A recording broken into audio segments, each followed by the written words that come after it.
Hola a todas y a todos, bienvenidos a este simposio que se enmarca en el cuarto Congreso Internacional Educación, Investigación y Tecnología, Innovación Educativa y Uso de las TIC. Mi nombre es Sergio Mérida López y soy profesor e investigador postdoctoral de la Universidad de Málaga, en España.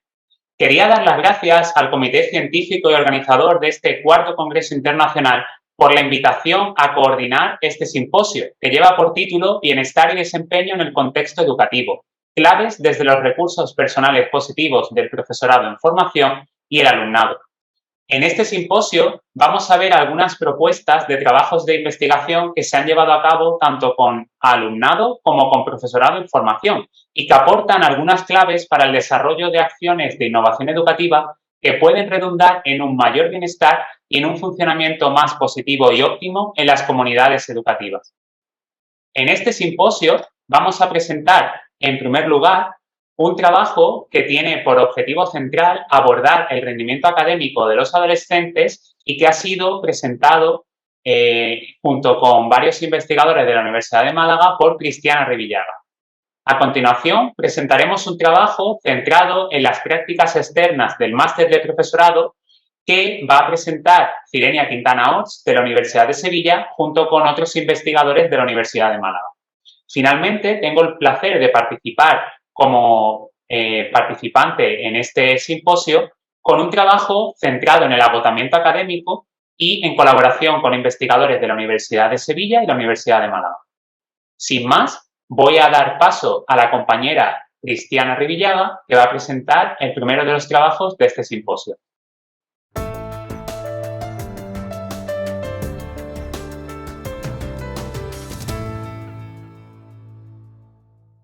Gracias, Sergio, por la invitación a participar de este simposio y muchas gracias a la organización del Congreso por permitirnos compartir parte de la investigación que estamos realizando. Mi nombre es Cristiana Revillaga, voy a presentar un trabajo que hemos realizado junto a Lourdes Rey y Natalio Extremera de la Universidad de Málaga y que hemos titulado Recursos y obstáculos que influyen en el rendimiento académico de los adolescentes.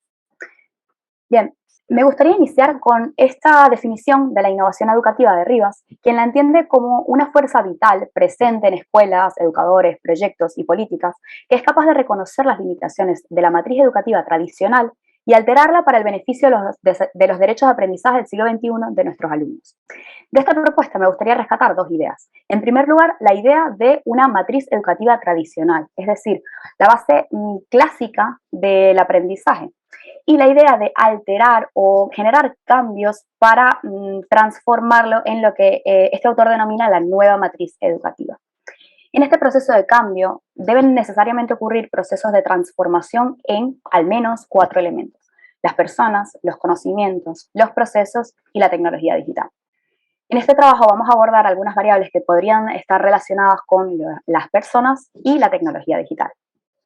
Así, desde esta nueva matriz educativa podríamos abordar algunas variables como recursos personales. En este sentido, en este trabajo vamos a trabajar sobre el pensamiento crítico, que es una de estas denominadas competencias del siglo XXI y que podríamos definir como una disposición para buscar de forma activa evidencia contraria a las ideas propias o a las opiniones propias y evaluar esta información de forma justa, es decir, esa capacidad para yo decir sé lo que sé porque lo he puesto a prueba frente a otras opciones. Otro recurso personal, un posible recurso personal, va a ser el engagement académico. Es un aspecto más motivacional o un impulso hacia el aprendizaje, que podríamos definir como un estado mental y afectivo que se caracteriza por altos niveles de vigor o energía, resiliencia, esa disposición para esforzarse para los estudios, altos niveles de dedicación, que podríamos entender como ese sentido de significancia personal que tenemos algunas personas con respecto a nuestros estudios, y altos niveles de absorción, o momentos en los cuales tenemos un estado máximo de concentración, aquellos en los que sentimos en los cuales el tiempo pasa rápido, de cuánto estamos enfocados en los estudios que estamos realizando. Por otra parte, podríamos hablar de determinados recursos sociales, aquellos que provienen de las relaciones interpersonales que tenemos. Y en este caso nos vamos a enfocar en dos recursos: el apoyo brindado por parte del cuerpo docente y por otra parte el apoyo que brindan compañeros y compañeras de clase. En este sentido hablamos de interacciones, ya sean reales o percibidas, que brindan la sensación de pertenencia o de compromiso y que cumplen funciones instrumentales, informativas o materiales, expresivas o emocionales. Y este apoyo lo podemos sentir desde fuentes formales, como van a ser los docentes, o de fuentes informales, como serían los compañeros y compañeras de clase. Finalmente, podríamos hablar de determinados obstáculos que surgen a partir del vínculo que generan determinadas personas con ciertas tecnologías digitales. En este caso podríamos hablar del uso problemático de los smartphones, entendidos como un patrón de uso adictivo, antisocial o peligroso del teléfono móvil y que se asocia con consecuencias negativas para el funcionamiento de la persona. Es lo que se conoce en algunos ámbitos como la adicción a los móviles.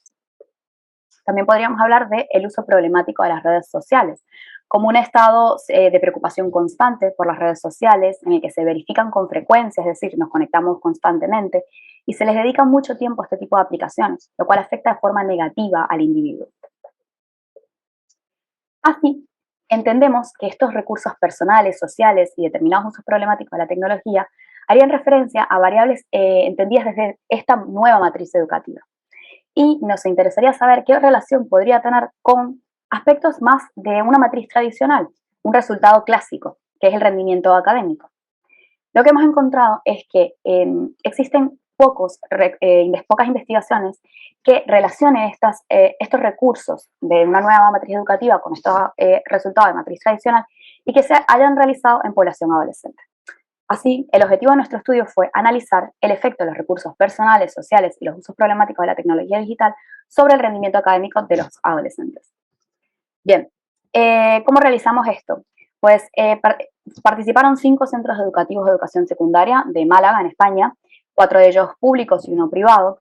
Se realizó una aplicación de cuestionarios de forma grupal en el horario escolar, en presencia de un docente del centro, y se envió un vídeo con las instrucciones de cumplimentación de los cuestionarios en el que se informaba a los y las adolescentes sobre la cuestión de que su participación iba a ser voluntaria, anónima y confidencial.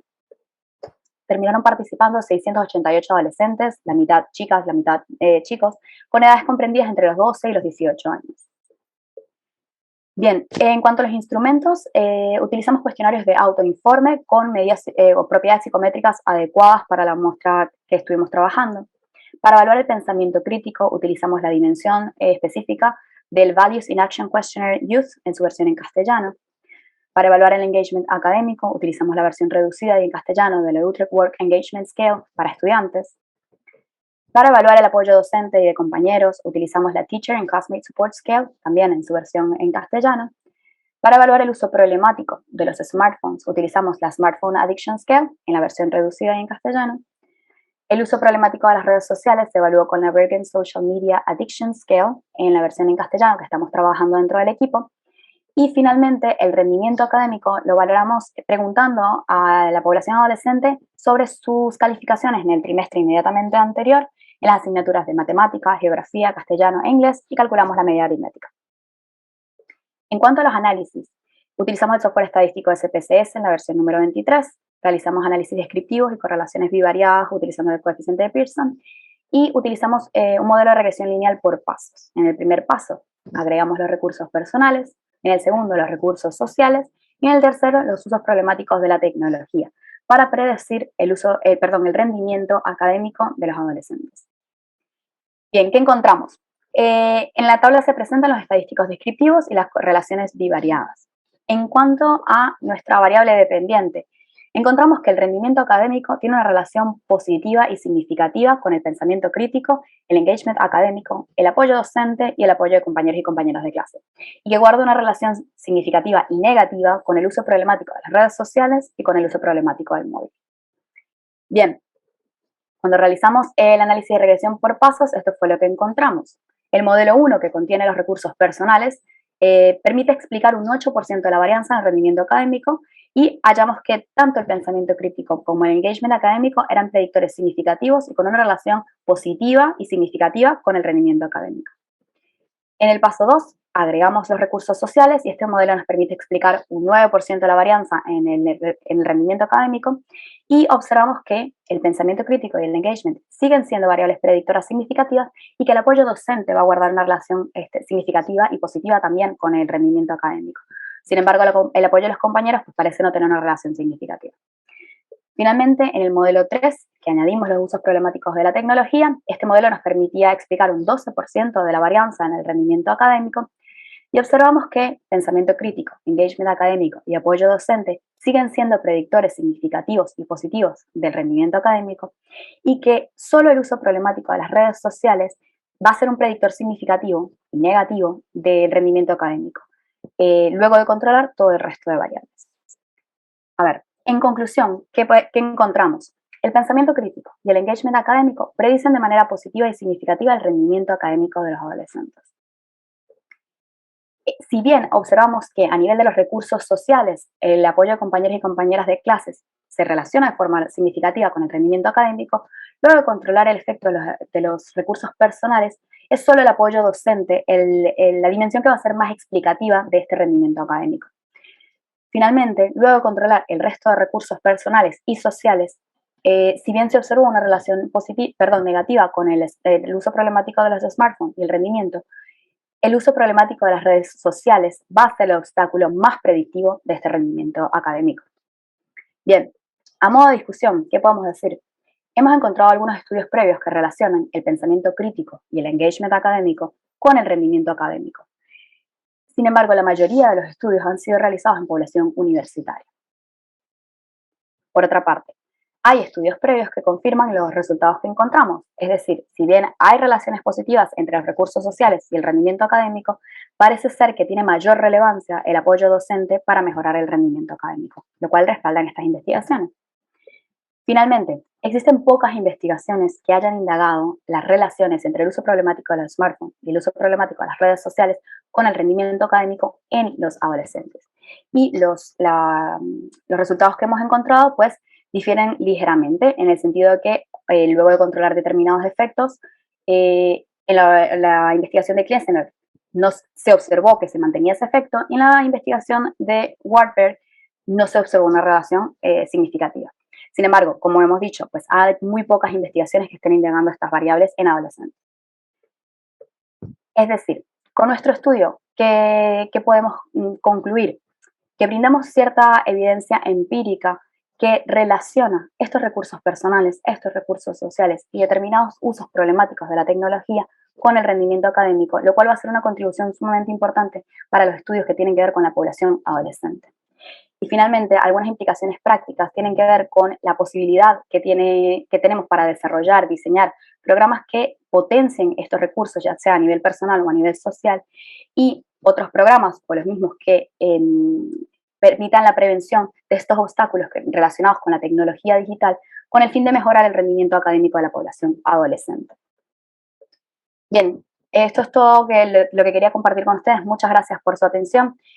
Comentar que esta investigación pues, está enmarcada dentro de las que realizamos en el Applied Positive Lab de la Universidad de Málaga y que pues, pueden acceder a la página web en la que tenemos las investigaciones que realizamos utilizando el código QR. Esto es todo por mi parte. Muchas gracias.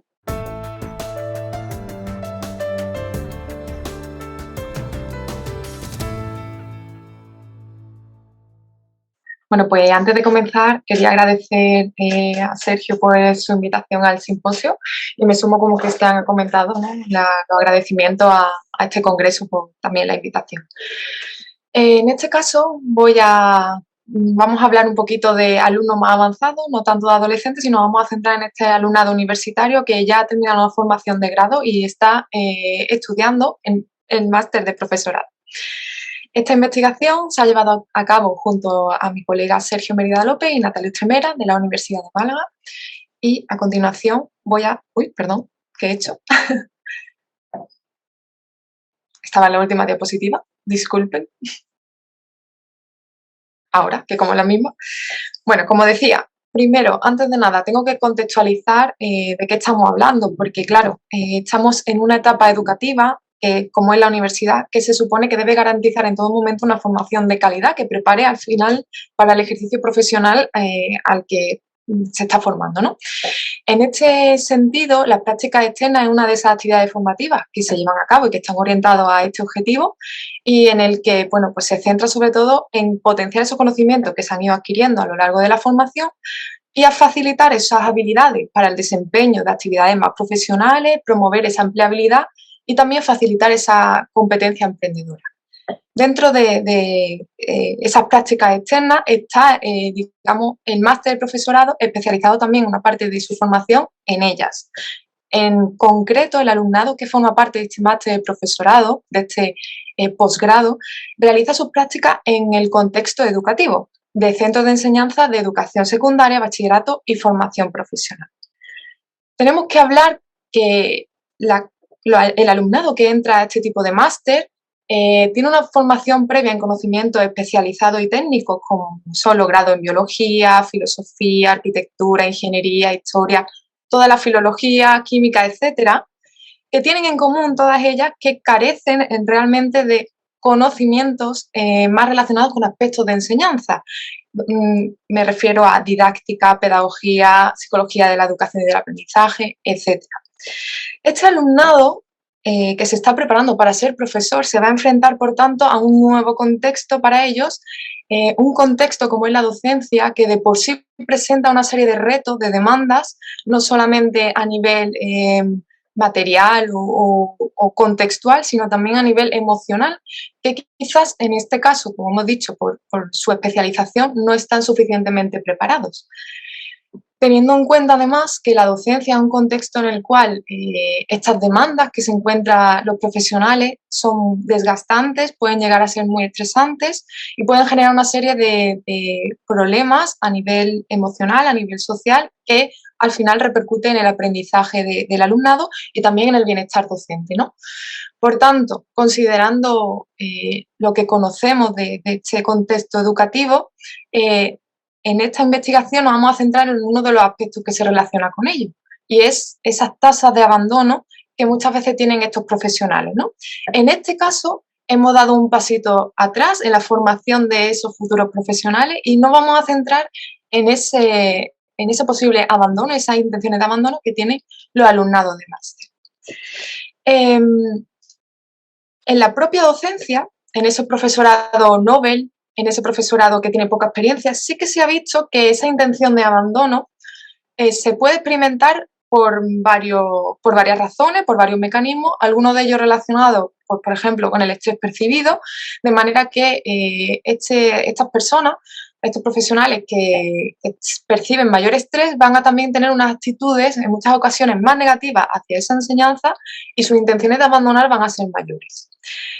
Esto se ha visto tanto en profesorado que lleva años impartiendo docencia, pero también, como he remarcado anteriormente, en profesorado que ha comenzado, que tiene muy poquita experiencia.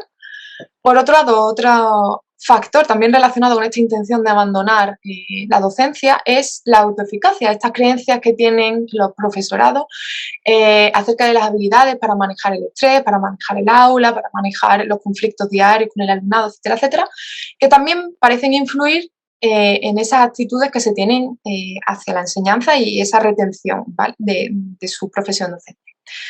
Por tanto, considerando lo que ya se sabe de esas personas que ya han comenzado su recorrido dentro de la profesión docente, nos preguntamos si estos dos factores que se conocen, si también van a tener algún tipo de papel en esa intención de abandonar de personas que todavía no han empezado sus prácticas externas, que todavía no tienen experiencia, pero que muy pronto van a tener ese tipo de experiencia, ¿no? Y si ellos también tienen algún tipo de pensamiento de abandonar esta carrera docente y cómo se relaciona pues con estas dos variables.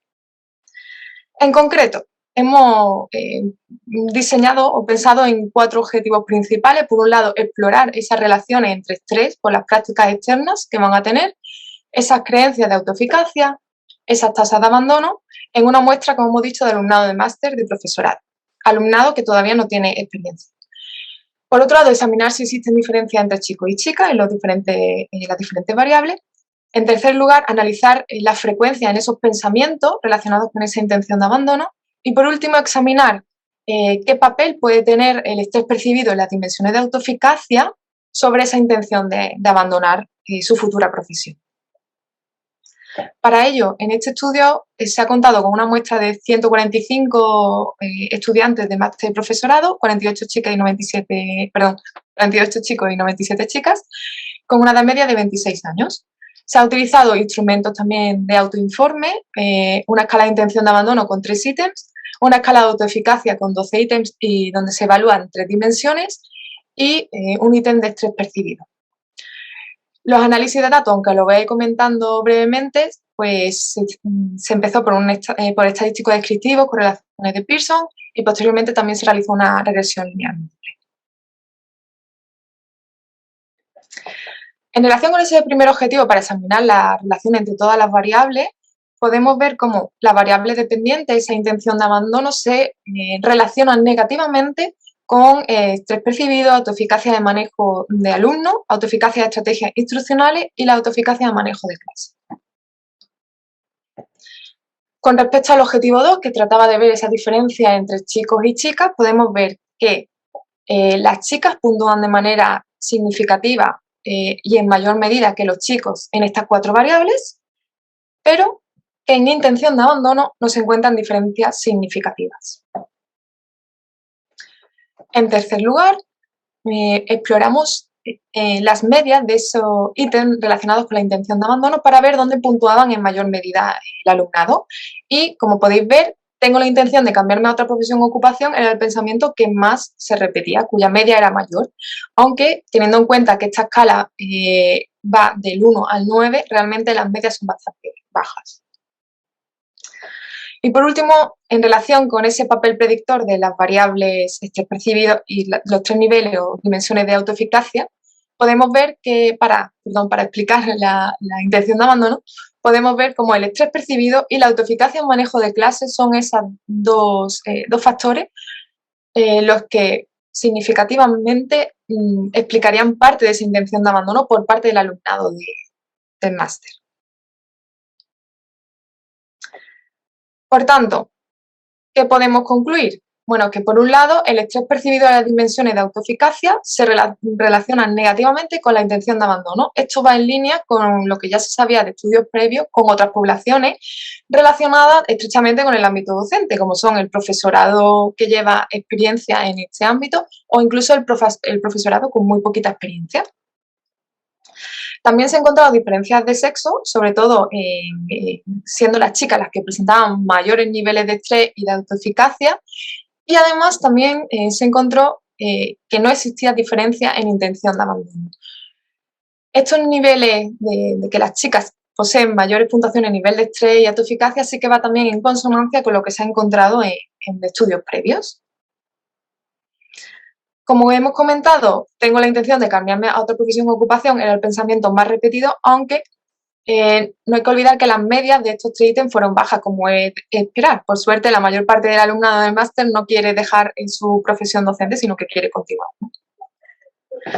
Y por último, importante resaltar que ese estrés percibido que el alumnado ve con respecto a esas prácticas que deben realizar y esa dimensión de autoeficacia sobre cómo manejan o cómo podrían manejar lo que ocurre en clase con su alumnado, son 2 de los predictores que parecen tener un papel fundamental importante en esa intención de abandono. Y esto también pues va en línea con lo que ya han encontrado otros autores con profesores nobles o con muy poquita experiencia.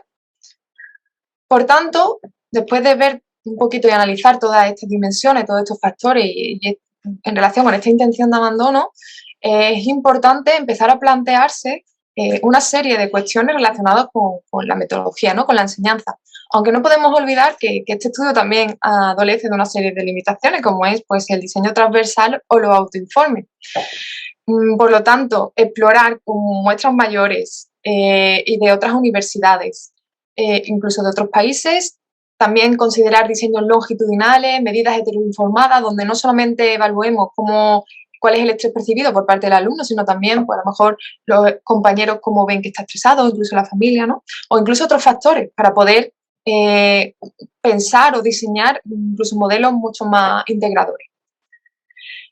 Y en relación, y a pesar de estas limitaciones, ¿no? En relación con los resultados de este estudio, bueno, pues señalar varias implicaciones importantes, y es, para empezar, esa necesidad de revisar la metodología de enseñanza en la formación previa al máster y en el propio posgrado ante esa realización de las prácticas en centros educativos que hemos visto que se relaciona con esa intención de abandono, ¿no? Por ejemplo, pues previamente al alumnado que accede al máster de profesorado en esos distintos grados, pues introducir asignaturas más asociadas con ese ámbito didáctico, pedagógico, relacionado con psicología de la educación y del aprendizaje, donde el alumnado que ya va considerando que una salida profesional o su salida profesional es la educación, pues pueda ir también nutriéndose de todos estos conocimientos para que luego pues no sea tan estresante esa siguiente parte, ¿no? Ese máster de profesorado donde de repente tienen que hacer esa práctica externa. Y por otro lado, aparte de mejorar esos grados previos al acceso al máster, también una vez que ya están en el máster, antes de llevar a cabo esas prácticas, pues sería conveniente realizar acciones formativas para ayudarles a afrontar los diferentes retos a nivel pedagógico y didáctico, pero también a nivel de cómo mejorar esas relaciones con el alumnado, cómo resolver conflictos de manera positiva y cómo también mantener su bienestar docente, ¿no? Todo eso también podría ser algo importante a considerar. Por tanto, bueno, pues tenemos que revisar la metodología de enseñanza y también seguir evaluando cómo la formación del alumnado en máster se relaciona con esos niveles de estrés y sus valoraciones de autoeficacia para, al final, fomentar actitudes más positivas hacia la enseñanza y hacia lo que va a ser su futura profesión. Así que esto sería todo. Muchas gracias. Cualquier duda tenéis mi correo, podéis consultar. Gracias.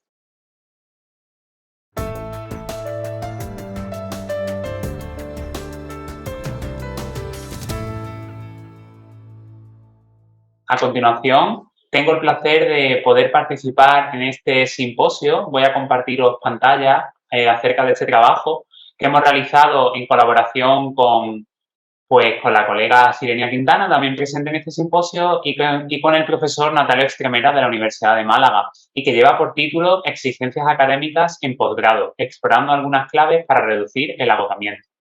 Al igual que los trabajos que hemos presentado en este simposio, esta investigación se enmarca en una de las líneas de trabajo del grupo de investigación Applied Positive Lab, o Recursos Personales Positivos, Bienestar y Salud en Contextos Aplicados.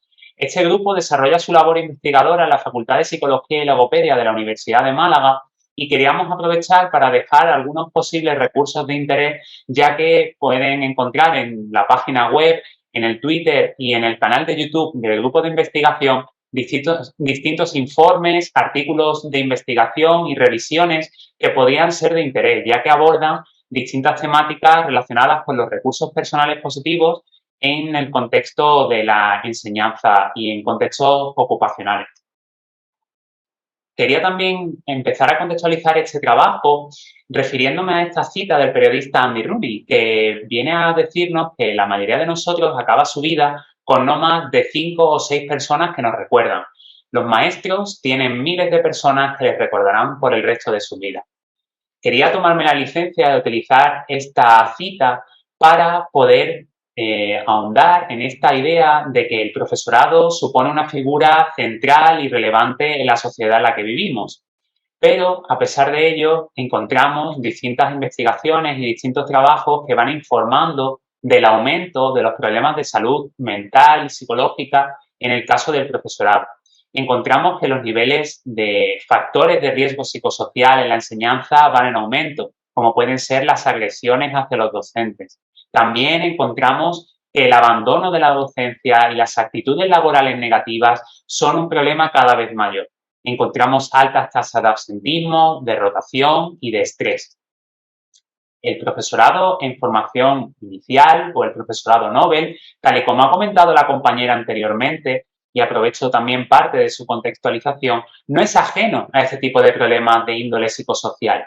Y es por ello que conviene centrar los esfuerzos en investigación en este enfoque preventivo, es decir, en aquellos elementos que podrían facilitar y proteger a este profesorado de los riesgos psicosociales que van a encontrar en su desempeño profesional. En este sentido, desde la teoría de demandas y recursos personales, cada vez un número mayor de trabajos se están centrando en el profesorado Nobel, es decir, en docentes en formación de posgrado y en docentes en sus primeros años de desempeño profesional. Teniendo en cuenta esta teoría, podríamos centrarnos, y así lo hacemos en este trabajo, en algunos elementos psicosociales que pueden conllevar un deterioro en la salud psicológica de este profesorado Nobel. Así, en este trabajo nos hemos centrado en una serie de demandas que tienen que ver con la percepción de exigencias académicas por parte del alumnado de máster en profesorado. No obstante, existen algunas posibles diferencias que pueden llevar a que encontremos a alumnado del máster en profesorado con menores niveles de agotamiento emocional en sus estudios en comparación con otros. Y estas dimensiones tienen que ver con los recursos personales. De forma innovadora, esta nueva línea de psicología organizacional positiva pone el foco en aquellas fortalezas y en aquellas dimensiones que funcionan y que pueden ser desarrolladas a través de la innovación educativa y de las acciones formativas en el contexto docente, ya no solo para proteger de ese impacto de las demandas sobre el agotamiento, sino también para favorecer climas más positivos y actitudes más positivas en el contexto docente. Como vemos aquí, los recursos como la regulación de las emociones propias actuarían como elementos clave para predecir el bienestar en contextos educativos. En este trabajo, por tanto, hemos seguido el modelo de habilidad de inteligencia emocional según el cual la regulación de las propias emociones sería esa capacidad para gestionar adecuadamente nuestros estados emocionales con una meta y un objetivo deseado. Esta habilidad de regulación de las emociones propias se ha vinculado de forma consistente con diferentes indicadores de bienestar psicosocial y de salud ocupacional. Sin embargo, estos trabajos son muy escasos en el contexto del alumnado de posgrado y del profesorado Nobel. Por lo tanto, el objetivo central de esta investigación es explorar cuáles podrían ser las relaciones entre las exigencias académicas, el agotamiento académico y la regulación de las emociones propias en una muestra de estudiantes de posgrado. Además, hemos contado con dos objetivos complementarios que son, por un lado, examinar si la regulación de las emociones propias podría tener cierto papel explicativo en el agotamiento emocional más allá del papel de las exigencias académicas y, además, examinar si puede haber algunas diferencias en los niveles de exigencias académicas y de regulación de emociones en relación con los grupos de alto y de bajo agotamiento académico. En definitiva, este marco resulta de una gran capacidad de aplicabilidad en el contexto del profesorado Nobel, puesto que, como he mencionado anteriormente, los estudios en esta línea son muy escasos y pueden funcionar desde un enfoque preventivo de psicología organizacional positiva para diseñar acciones que redunden en un mayor bienestar académico en este colectivo en formación inicial. En cuanto a la muestra, hemos contado con la participación de 85 estudiantes de un máster en profesorado de educación secundaria de una universidad a distancia española y la recogida de datos se llevó a cabo entre enero y marzo de 2020.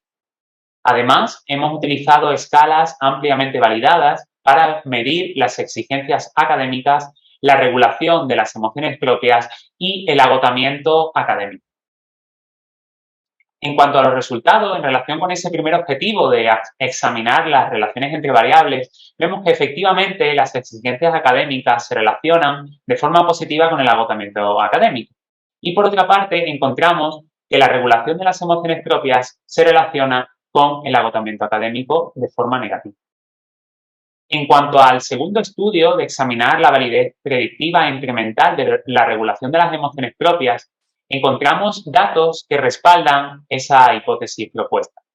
Es decir, vemos por un lado que las exigencias académicas actuarían como un factor predictivo de un mayor nivel de agotamiento emocional en el contexto académico, pero más allá del efecto de esta variable, encontramos que la regulación de las emociones propias actuaría como un predictor negativo, encontrándose que además el porcentaje de varianza explicada por este recurso personal es de un 11% más allá de la varianza explicada por el resto de variables del modelo explicativo. Finalmente, en cuanto a la comparativa entre grupos de alto y de bajo agotamiento emocional, encontramos que en línea con la hipótesis propuesta, el grupo de bajo agotamiento, compuesto por 14 estudiantes, puntuó más bajo en exigencias cuantitativas y en regulación de las emociones propias, comparado con el grupo de estudiantes de alto agotamiento, que se componía por 18 estudiantes. Así, de forma general, estos resultados vienen a resaltar el papel de un recurso personal, como sería la regulación de las propias emociones, para poder reducir el posible efecto que tendrían algunas variables contextuales, algunos factores psicosociales de riesgo en el contexto educativo, como esas exigencias académicas, para poder reducir ese desgaste académico en enseñanza de posgrado. Esta investigación puede tener implicaciones teórico-prácticas que voy a comentar a continuación, pero hay que mencionar antes algunas limitaciones y algunas futuras líneas que se sugieren. Por un lado, tendríamos que considerar diseños longitudinales para poder evaluar las posibles relaciones recíprocas entre recursos personales, variables contextuales y desgaste académico. Y además, estudios futuros en esta línea de investigación deberían contemplar la implementación de pruebas objetivas. Además, tendríamos que tener en cuenta las posibles implicaciones teóricas no solo de este trabajo, sino de estudios futuros en esta línea, que tendrían que ver con la consideración del bienestar académico del profesorado Nobel para llevar a cabo estrategias y la puesta en marcha de prácticas de innovación educativa en el contexto docente. Como hemos visto en este simposio, el profesorado es una figura central, puesto que va a proveer de apoyo informacional, instrumental y emocional al alumnado. Y además es un colectivo en riesgo y vulnerable a riesgos psicosociales. Por lo tanto, deberíamos trabajar con una posible pieza clave en el bienestar académico en este colectivo en formación inicial, que tiene que ver con la regulación de sus propias emociones. Y para ello podríamos contemplar el entrenamiento en competencias socioemocionales en el contexto educativo. No solamente deberíamos contemplar como objeto de este tipo de intervenciones reducir el agotamiento emocional, sino también aumentar o ampliar el enfoque y el alcance de este tipo de intervenciones a la mejora de los climas emocionales en el aula, a la mejora de las relaciones con el alumnado y, por supuesto, a la mejora del propio bienestar ocupacional del profesorado.